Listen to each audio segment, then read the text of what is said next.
Hi there, Linda's back. Welcome again to the Spirit of Watercolor. And I want to talk about something that I just discovered. Maybe they've been around. I have to find out a little more about these, but I did see them online and I saw them, somebody I think used them maybe in a channel I was watching, I don't know.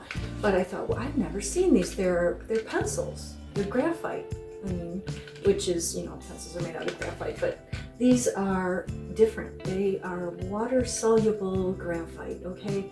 I got pretty excited about this and I want to show you what they do as I learn what they do, and then I want to incorporate these hopefully into my watercolors to add some shading and some texture, and you know, where you need a gray to black line, because these come with, I think there's 5 of them here, okay, and this is about $20. I think I got them with a discount at Michael's, and you get the HB, which is hard, all the way to 8B, so 2, 4, 6, and 8, and they get harder as they go. They actually get blacker as they go, and they even show you a little picture down here, okay, which I'll show you when we're trying them out. And we're going to do a quick, you know, what do they do? You know, how do we use them with water? I already opened this, and what I actually was quite, I think what sold me on these was not only did they have these pencils, but they had this brush in there as well. Here it is. The light's right in my eyes. And it's a acrylic brush. It's a nylon or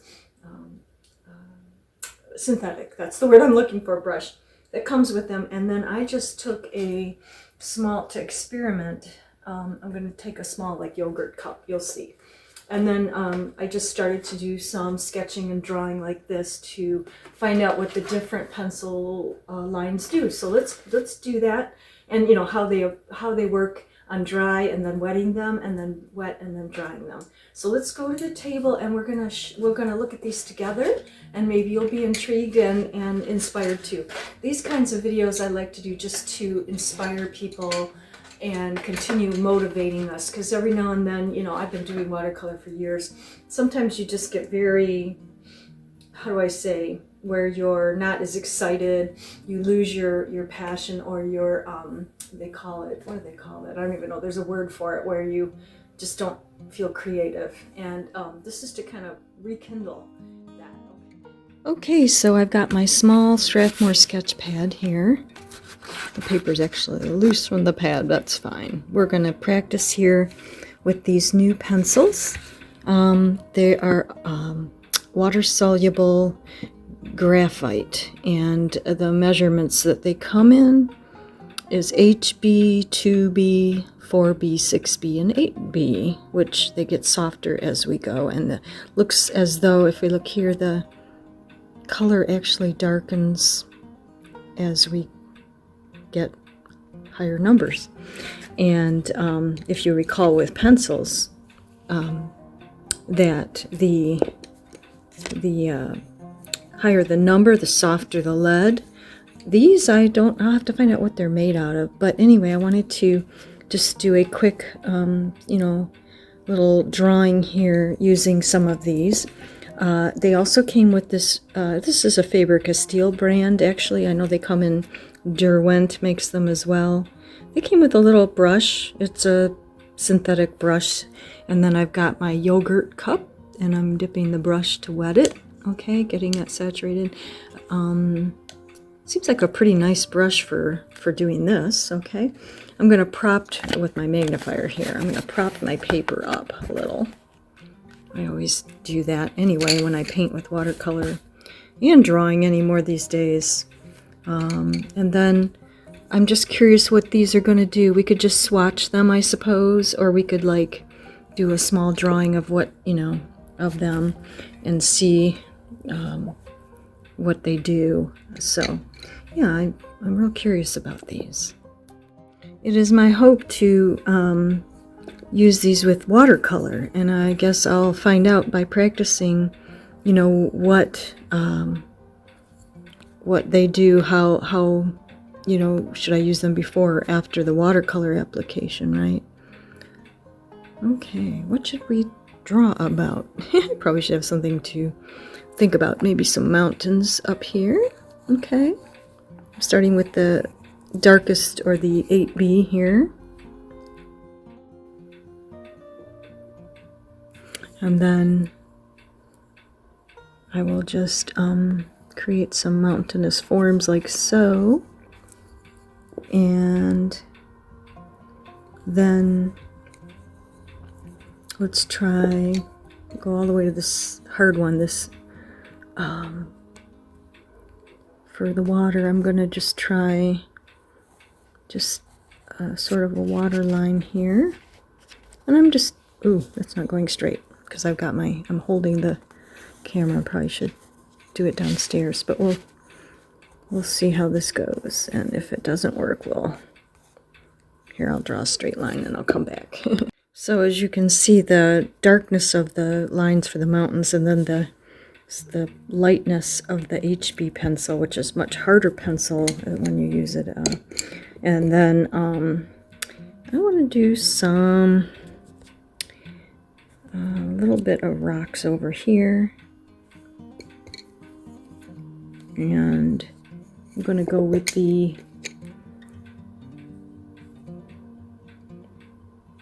I think the 4B. Okay.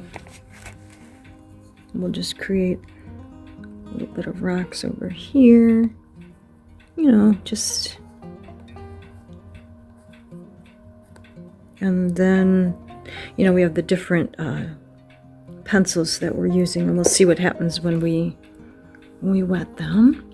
And then, you know, you can use this for shading as well. So again, well, let's try the 6B now. And I'm just gonna make some sort of cloudy images up here in the sky, and we'll just kind of soften those with the brush into like shadowy type things here. Okay, maybe we'll have a little well, let's just start with that. You know, it's just kind of finding out what they do and in some kind of imagery. All right, I'm going to come in a little closer here. Curious what happens when these wet. It's very interesting. And this is watercolor paper, so it is my hope that they're going to actually do something when they're wet. And create some grays and blacks and textures.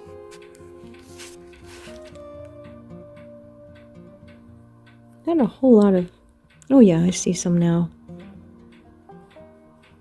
Oh, the other thing is, I did it, you know, where I added the pencil first.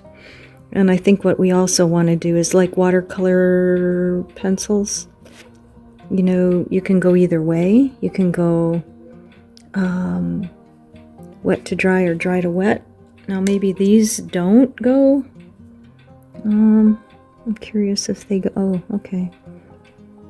Yeah, this is the softer the pencil, the more I'm getting some shadow and so forth in there. And you can leave them just pencil where you want them just pencil. Okay, and then there might be some of that graphite still from the softer here.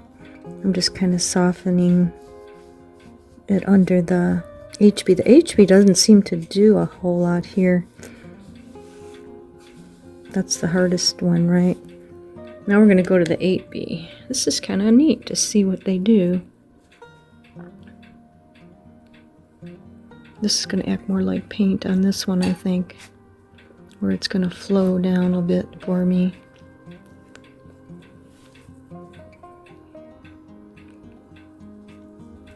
And then what I'd like to do is, like I said, try it on a wet. I'll just wet the paper and then bring in,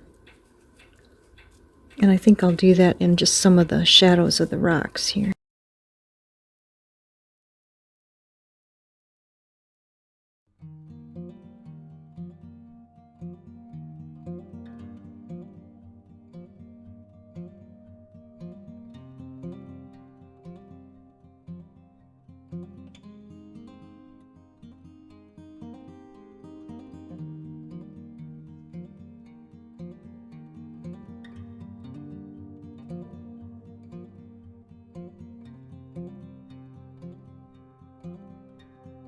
Because I was like, well, this is getting all gray in here, but what if I try to pull some out?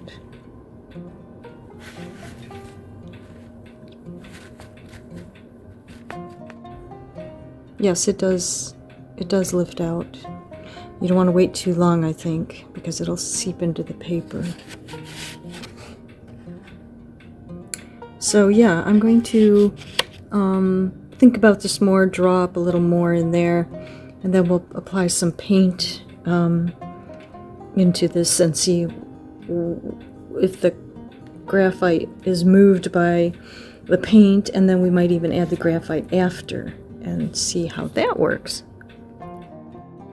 I want to say, like any medium, you have to play with it. See, I scribbled it into the wet, and then it really blends out if it's lightly applied. And I added the pencil sideways like this as opposed to straight down. I was going like that and kind of like shading with it, and that creates a softer approach. If I bring in the direct lines straight down, those lines don't completely go away, which I did there. So I was just playing in the, I want to say in the clouds, playing in the clouds, and seeing what happens, just trying the different, and then down here I went with the very dark, with the 8B again, into wet and pressed hard and created a foreground of forward mountain line. Maybe we'll bring some more land or more water waves or something here. I'm just, like I say, just trying to explore what these brushes do. Now I'm seeing as this water is dripping down here, where I made clouds. Let's see if we can lift, or does that hold on? And again, this is how we learn how to use a medium. You get in there. I was almost afraid to open the box, which is not good, right? How are you going to know what they do? And I was so excited to try a new medium today. And then seeing, and for me, who loves watercolor, as you know, I will always wonder how to incorporate into the watercolor. Let's see if we get these drips that we don't want, if they'll just blend out for us here. So I hope you will try these. The Faber-Castell or DeWalt makes them as well. And I just found these at the Michael's Craft Store. And they're the Aquarelle, or I guess they're water-soluble, of all things, graphite. Who knew that we'd have something like this? Now, maybe these have been around. Someone let me know in the comments if you've ever seen these, and have they been around a long time. I just discovered them and saw them at the store and said, well, here's your opportunity to create a little more interest in, in cases where you're drawing and you want to shade, but you don't want to do the little crosshatch thing. You can just kind of use the water soluble and just blend this out. Oh, I added some little trees when it was dry, or not. Well, I think maybe they will be trees if they're wet and they start to become them, right here, up here. So let's just take this to our watercolor table and see how they work with watercolors. Exciting.